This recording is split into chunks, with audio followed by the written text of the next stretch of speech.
এই নাস্তাটা আমি যখন আমার মেয়েকে বানিয়ে দিয়েছি, আমার মেয়ে সত্যি সত্যি অনেক অবাক হয়ে গিয়েছে। বলছে, আম্মু এটা কে এনেছে, কোথা থেকে এনেছে? তো ভাই, আপনারা যদি এভাবে আপনাদের বাচ্চাদেরকে অবাক করে দিতে চান, সারপ্রাইজ দিতে চান, তো আপনাদের রান্নাঘরে থাকা 2টি উপকরণ দিয়ে এই নাস্তাটা বানিয়ে নিয়ে বাচ্চাদেরকে সারপ্রাইজ করে দিতে পারেন। আর এটা কতটা পরিমাণ ক্রিস্পি আর টেস্টি হয়েছে সেটা দেখেই বোঝা যাচ্ছে। আর আপনারা যদি একবার বানিয়ে নেন আপনারাও বুঝতে পারবেন।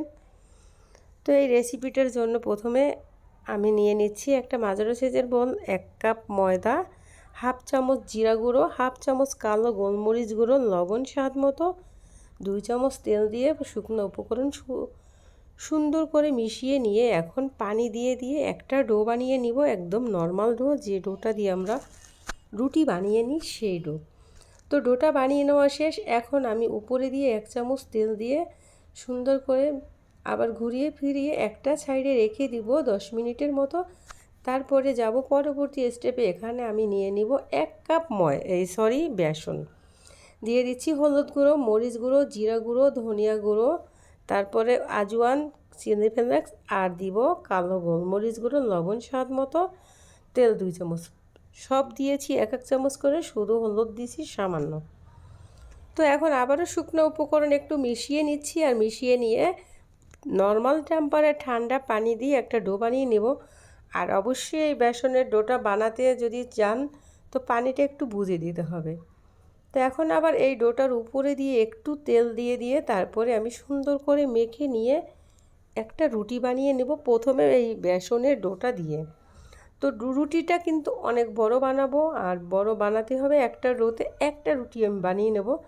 তো রুটিটা বানিয়ে নেওয়া শেষ। এখন একটা সাইডে রেখে দিয়ে তারপরে আমি এখানে যে আমি ময়দার ডোটা বানিয়েছি, ময়দার ডোটা দিয়েও আরেকটা বড় সাইজের রুটি বানিয়ে নেব। তার আগে একটু সুন্দর করে মেখে নিয়েছি। আর এখন বড় সাইজের একটা রুটি বানিয়ে নেব।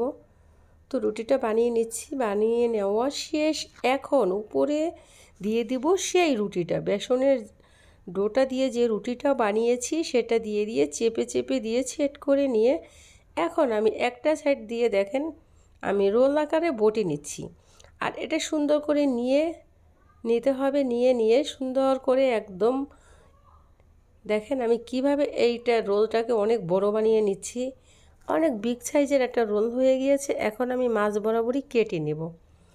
তো কেটে নিয়ে তারপরে আমি যে সাইজ করে বানাবো এই ক্রিস্পি পুরিটা, সেই সাইজ করেই কেটে নেব। আপনারা আপনাদের অপশনাল, মানে বড় ছোট সেটা আপনারা আপনাদের পছন্দ মতো এখানে কেটে নিতে পারেন। তো আমি এই সাইজ করে কেটে নিয়েছি, যে আমি মোটামুটি আমরা হোটেলে পুরি এবং লুচি খাই সেই সাইজেরই হবে আমার এটি। তো একে একে সব কেটে নেওয়া শেষ। এখন জাস্ট আমি দুইটা একটা আপনাদের সাথে বেলে শেয়ার করব, তারপরে ভেজে নিব। এই যে দেখেন একটা ডো নিয়েছি, তারপরে সুন্দর করে সামান্য একটু ময়দা দিয়ে এই যে পুরি সাইজ অথবা লুচি সাইজ করে নিয়ে নিচ্ছি। তারপরে আপনাদের আরও একটা দেখিয়ে দিচ্ছি।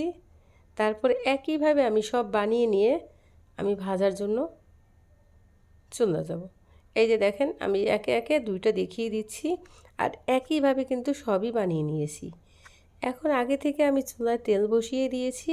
আর এই পর্যায়ে কিন্তু তেলটা একদম হিট করে দেওয়া যাবে না, নর্মাল মোটামুটি গরম হওয়ার পরে এটা ছেড়ে দিতে হবে। তারপরে ধৈর্য সহকারে ভেজে নিতে হবে। আর বেশি তেল হিট করে যদি দিতে চান উপরে কালার এসে যাবে আর ক্রিস্পি ভাবটা একবারেই আসবে না, আর এটা সেরকম টেস্টও পাবেন না। তো একটু ধৈর্য সহকারে ভেজে নেবেন, আর অনেক ক্রিস্পি হবে, খেতে যেমন টেস্ট পাবেন আর এটা দেখেও আপনাদের মনটা ভরে যাবে আর খেতে পারবেন। একদম পরিবারের সবাই একত্রে সন্ধ্যার নাস্তাটা করে নিতে পারবেন। 1 কাপ বেসন আর 1 কাপ ময়দা দিয়ে যদি এই নাস্তাটা বানিয়ে নেন, আর পরিবারের সবাই খেয়ে খুশি, তো আপনিও খুশি আমিও খুশি। তো দেখেন এটা কতটা পরিমাণ ক্রিস্পি হয়েছে। একটা আমি আপনাদেরকে ভেঙে দেখিয়ে দিচ্ছি আর খেয়েও দেখিয়ে দিচ্ছি। তো আজকে এ পর্যন্ত, পরবর্তী কোনো না কোনো রেসিপি নিয়ে আপনাদের মাঝে হাজির হয়ে যাব। খোদা হাফেজ।